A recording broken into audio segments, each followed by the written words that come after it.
Hello, readers. Welcome to reading class with me, Miss Taylor. Remember, reading is thinking, isn't it? We're always thinking as we are reading.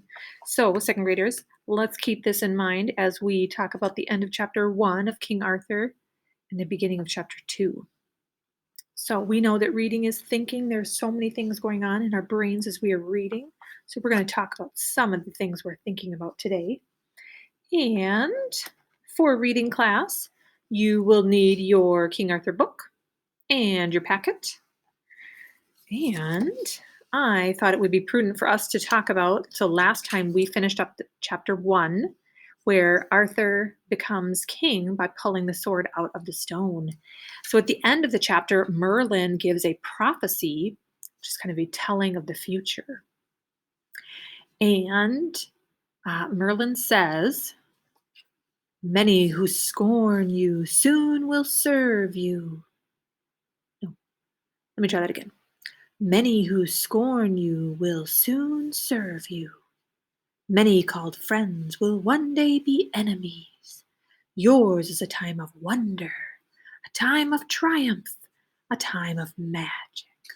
Rule wisely, King Arthur. You are destined for eternal greatness." So Merlin is giving some clues about what might happen in the future and what Arthur should be careful of.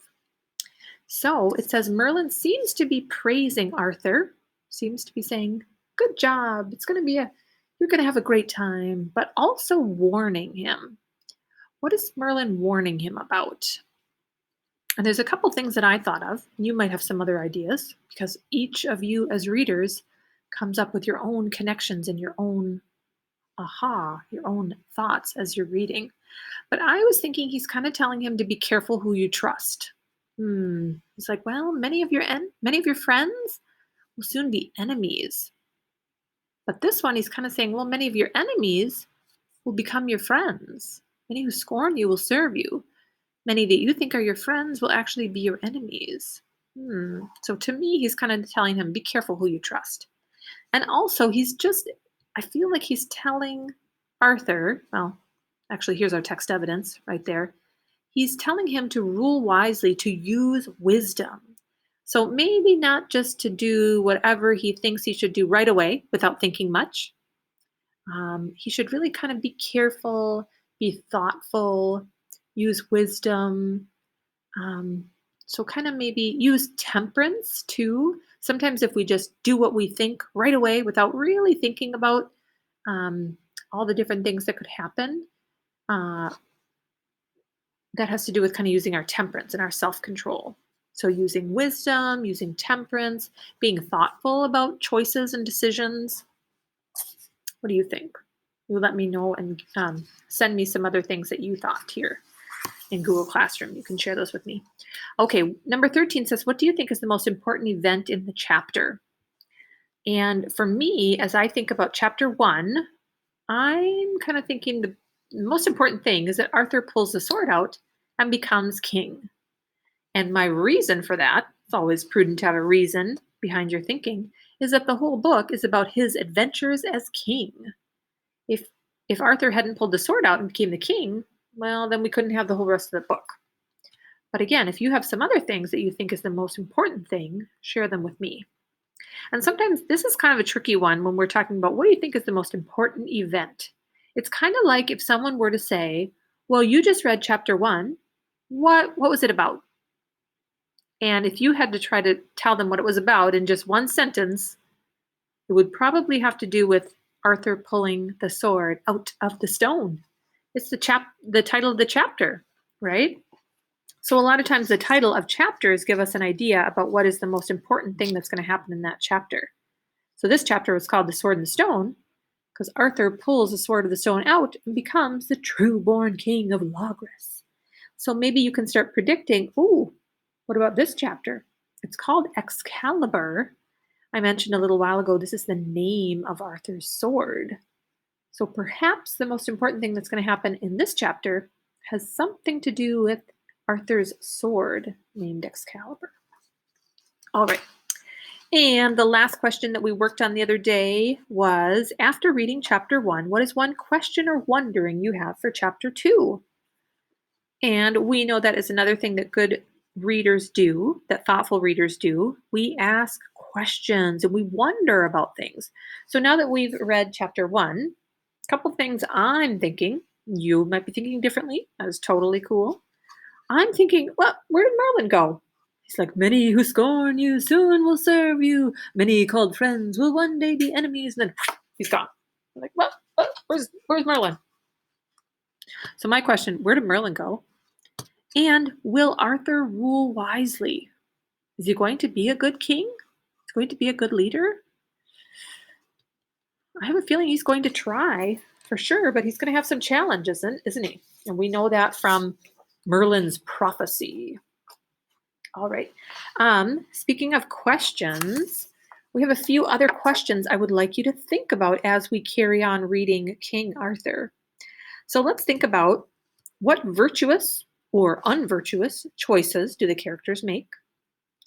What wise or unwise choices does King Arthur make? What makes someone a wise leader? So as we read about Arthur, we'll learn some things he does that are good and wise, and some things he does that are maybe not so wise, maybe not so good. What does it mean to be a loyal friend? So as we read this story, we're going to meet some characters, a lot of knights of the Round Table, and some of them are very loyal, very trustworthy, and some of them might not be. So what does it mean to be a loyal friend? Why is loyalty important as a friend? What other themes or big ideas are emerging? And that means as we read, things kind of grow and change in our minds. We kind of generate new thoughts. So as we're reading, what other big ideas are coming up? Like big ideas like, what does it mean to be a wise leader? Or what does it mean to be a loyal friend? And how does the author's use of beautiful language enhance our reading experience? So thinking about the words that the author uses, how does that help us as readers to enjoy what we're reading and make sense of what we're reading? So let's go ahead and look at chapter 2. So now in our packets, we're on page 7, chapter 2. So in chapter 2, we know the title is Excalibur, and I mentioned that's the name of the sword. There's a couple of characters we're going to be introduced to. Sir Pellinore, he's from Wales, which is just to the west of England. He's the father of Percival, Lamorak, and Dindrain. And the Lady of the Lake, she's a mysterious, magical lake fairy. Cool. And let's see, so today we are going to work on some of our vocabulary words, and then tomorrow we'll get started in actually reading our story. So let me see if this will work if I share my picture here. And there we go. So some of our vocabulary words, whoops, I'm going to scroll through those. Actually, that's for chapter 1. Here we go, chapter 2. So chapter 2, our first word is solemn. So we can go ahead in our books and write the word solemn in our packets, I should say. And the word solemn means serious, important, focused. So we're going to write 2 or 3 of these synonyms in our packet. I'm going to try to write neatly. Serious, important, focused. And the sentence that comes from is, King Arthur never forgot the solemn vow he made on the day he was crowned. So he made a solemn vow, very serious, important, focused vow. So let me show you what that looks like here. So we're writing solemn, that is serious, important, focused. All right, so that kind of makes me think, that seems like a pretty wise thing to do as a leader, to not forget your promises. All right, the next word we have is formidable. So I'm going to write that here, and I can see it's our word because it's in bold, darker print there. Formid. I'm going to look up here to see how to spell it. Formidable. All right, so Sir Pellinor was a formidable fighter. Ooh, let's see, what does formidable mean? We'll go back here and there is formidable. It's a picture of the Hulk. So formidable, powerful, forceful, strong, just like the Hulk. Okay, so formidable, I'm going to write powerful and forceful, strong. All right, so we're going to meet a character named Sir Pellinor. And Sir Pellinor was a formidable fighter. He was powerful, forceful, strong. So here we are in our packets. I've written formidable, powerful, forceful, strong. Okay. Let's see, what's our next word we have is undaunted. All right, and the word undaunted means fearless, courageous, resolute, determined. Arthur could hardly believe his ears, but the boy went on undaunted. Just some kind of boy who just went on without any fear. He was fearless. He was undaunted. So the word undaunted, fearless, courageous, resolute, determined. And I'm going to write 3 synonyms on my paper, but you can have 2, that's fine. Try to have 2 or 3 synonyms here. All right. And so let's see. Arthur could hardly believe his ears, but the boy went on undaunted. And then this one is insolent. Insolent. Because I've just met an insolent boy who called me a fool, Arthur replied. Let's see, what does this word insolent mean? Oh dear, it's Mr. Rude. So insolent means rude, impolite, disrespectful. Rude, impolite, disrespectful.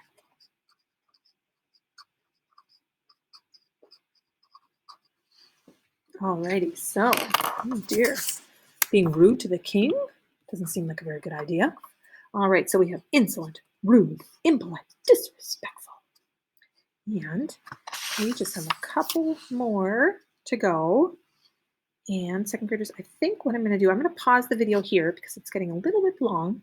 And I'm going to go ahead and help you to finish up the backside, but you can also just look through the Google Slides on your own. So I'll attach those to the assignment, and you can kind of look through and read the synonyms for the rest of our words for chapter 2. All right, and then you're going to take a picture of this page for Miss Taylor, and you're going to take a picture of this part. So this is what we're working on today. We are finishing our vocabulary words, and then tomorrow we're going to start reading chapter 2. Oh, one more thing, actually, there is that I'd like you to do. I would like you to do this one question for today also. It says, before reading, thoughtful readers ask questions. Questions send thoughtful readers on quests. Ooh, it's like, where did Merlin go? Well, we have to find out where did he go. Or is Arthur going to be a wise leader? And we have to go in search of the answer. We have to kind of dive in and try to find the answer in the text. What is one question you have about this chapter? So we kind of know it's got to have something to do with Excalibur and King Arthur's sword. What is a question or a wondering that you have about this chapter?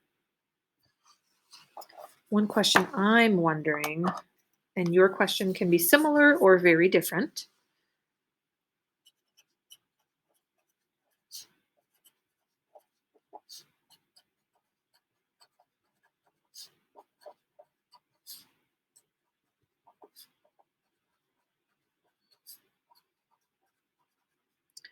I'm wondering, where does Arthur get his sword from? Um, because he already has, or is it the same sword as the first chapter? Or is it a different sword? Where does he get the name? Because we know where he got the sword in the first chapter. But well, Miss Taylor may have given you a little hint that something happens and this sword is different. I should say that. So this is actually a different sword than the one in chapter 1. But where does Arthur get his new sword from? That's my question. But your question might be different. And that is totally cool because as we are reading and thinking, there's so many things that are going on in our minds, and we're each coming up with different questions and wonderings. So, yeah, we'll stop there for today, readers, and tomorrow we will get into chapter 2 and find out about Excalibur. All right. Have a great rest of the day, readers. Bye.